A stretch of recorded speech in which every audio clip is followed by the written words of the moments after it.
सब? आशा करती हूँ ठीक होंगे। आज मैं आपसे एक भजन शेयर करना चाहती हूँ।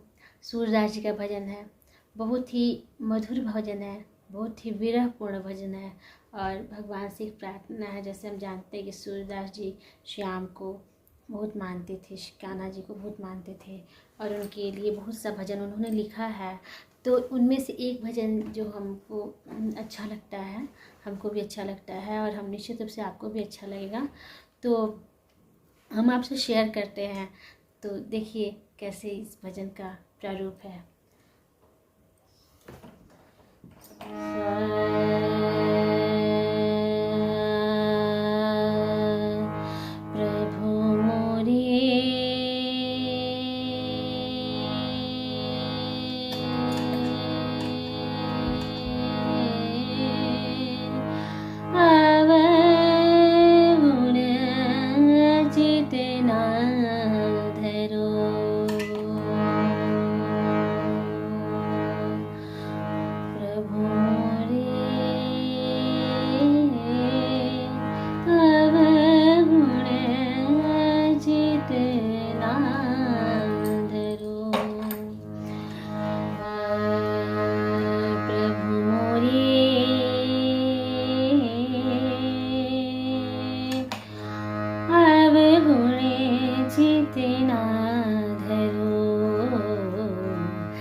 चाहो तो पार करो,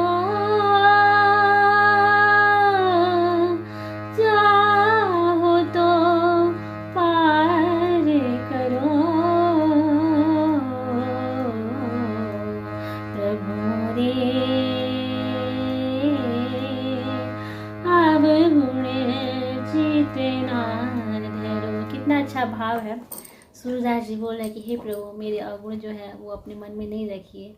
आपका नाम तो समदर्शी है, सबको एक समान देखने वाले आप हैं, तो आप प्लीज़ हमें पार कर दीजिए। चाहो तो हमको पार कर दो, आप चाहो तो इस अधम को भी पार कर दो। इसीलिए हे प्रभु, मेरे अवगुण को नहीं ध्यान में रखते हुए हमें पार कीजिए। आगे क्या कहते हैं?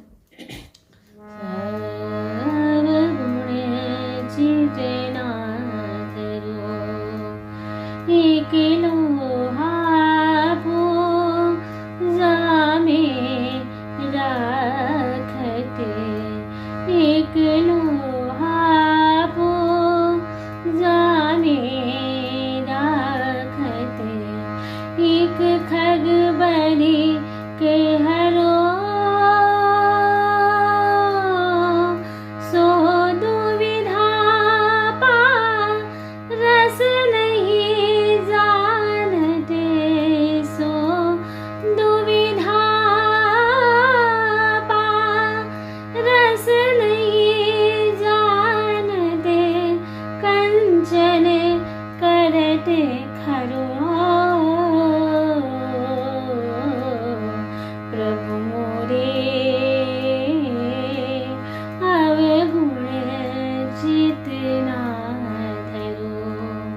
सूरदास जी बहुत आर्ट भाव से भगवान से कह रहे हैं कि एक लोहा पूजा में रखते, एक जो लोहा है वो हम पूजा में रखते हैं, और एक लोहा ऐसा भी है जो कि जो बधिक है, मतलब जो कसाई है, वो उससे मतलब कि कसाई वाला काम करता है। लेकिन जो पारस है, पारस पत्थर की क्या गुण है? पारस पत्थर के गुण जो ये हैं कि वो लोहा को सोना बनाता है। जब पारस पत्थर के संसर्ग में वो लोहा है, या बधिक वाला लोहा है या पूजा वाली लोहा है, दोनों में से कोई भी लोहा जाता है तो दोनों को सोना ही बना देता है। प्रभु आप भी तो पारस हैं, तो कृपा करके हमारे भेद नहीं जान के, आपका नाम समदर्शी है, तो हमको भी मेरे अवगुण चित्त को नहीं रखते हुए हमको पार कीजिए। तो आगे क्या कहते हैं? एक नदिया एक नाल कहावत, एक नदिया एक नाल कहावत,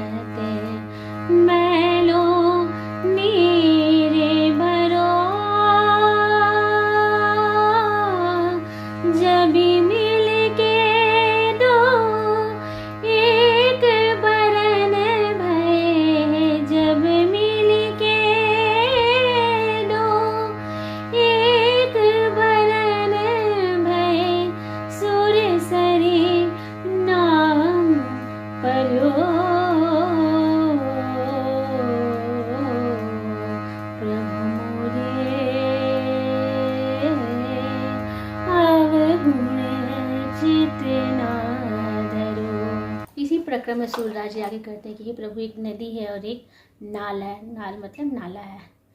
तो दोनों, नाला क्या है, नाला में अशुद्धियाँ बहती हैं और नदी स्वच्छ पानी है जो कि पर्वतों से निकलता है। तो दोनों में नीर है, दोनों में पानी है। नाले में गंदा नील है और नीर है, नदी में पानी है। लेकिन जब नदी जो नाला है और जो नदी है वो दोनों आके एक में मिल जाती है तो कहीं से भी उसको भेद नहीं करके वो सुरसरी बन जाती है। सुरसरी अर्थात गंगा जी का रूप ले लेती है। तो इस तरीके से आप भी प्रभु कृपा करके भेद नहीं करते हुए हमको पार कीजिए, क्योंकि आप तो समदर्शी हैं। आगे क्या कहते हैं?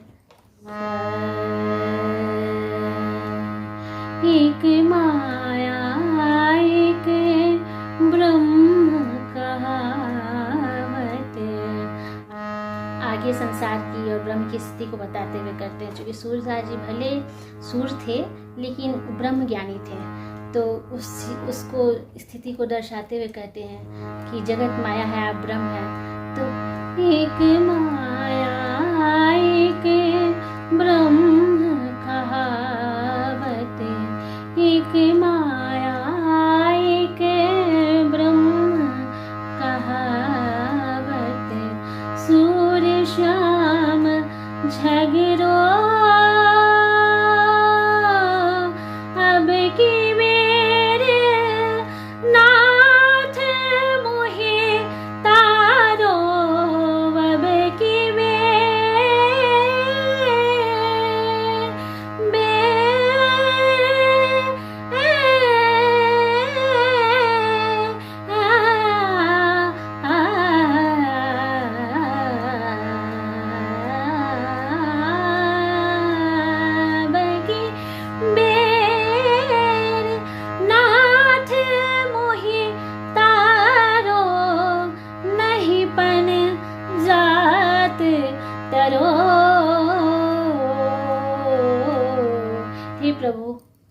हे प्रभु मोरे, एक माया है और एक ब्रह्म है।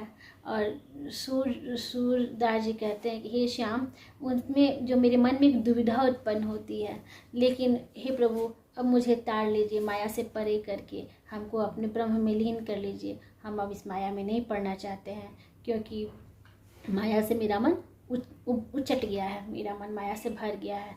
तो हे प्रभु, जब मेरा मन जो है माया के मुंह में फंसे फिर से, उससे पहले हे प्रभु मुझे इस माया में फंसे हुए जीव को आप उद्धार कीजिए, और आप चूँकि समदर्शी हैं और इसलिए हमको पार कीजिए। तो इसी को कहते हुए सूरदास जी कहते हैं,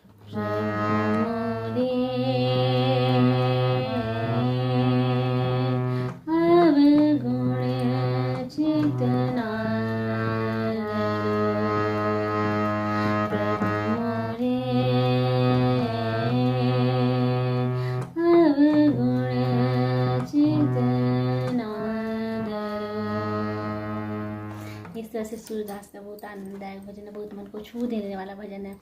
हालांकि सूरदास की सारी रचनाएं ही मन को छू लेने वाली है। सूरदास की क्या भजन, कोई भी किसी भी धर्म का भजन हो, भजन तो मन को छू ही लेता है। और उसमें सूरदास का जो भजन होता है वो आर्ट भावना से लिखी हुई भजन है, और उसका जो है जब हम लोग गान करते हैं तो लगता है कि परमात्मा के पास हम लोग बैठे हैं। तो परमात्मा के पास अपने भजन को हम जो है उनसे सुना रहे हैं, और बड़ी मन को जो है मन को आनंदित करता है, श्रोता के भी मन को, और जो गाता है उसके भी मन को। इस तरीके से ये सूरदास जी का भजन है। आपको कैसा लगा, और क्या आप इसके स्वरलिपि को चाहते हैं, नोटेशन चाहते हैं, तो प्लीज़ जो है कमेंट्स कीजिएगा, हम नोटेशन ज़रूर बता देंगे। इस तरह से सूरदास का भजन है जो हमको बहुत अच्छा लगा था, अचानक से मेरे ध्यान में आया तो हमको लगा आपसे शेयर करते हैं। तब तक के लिए धन्यवाद, प्रणाम, नमस्कार। फिर मिलते हैं अगले वीडियो में।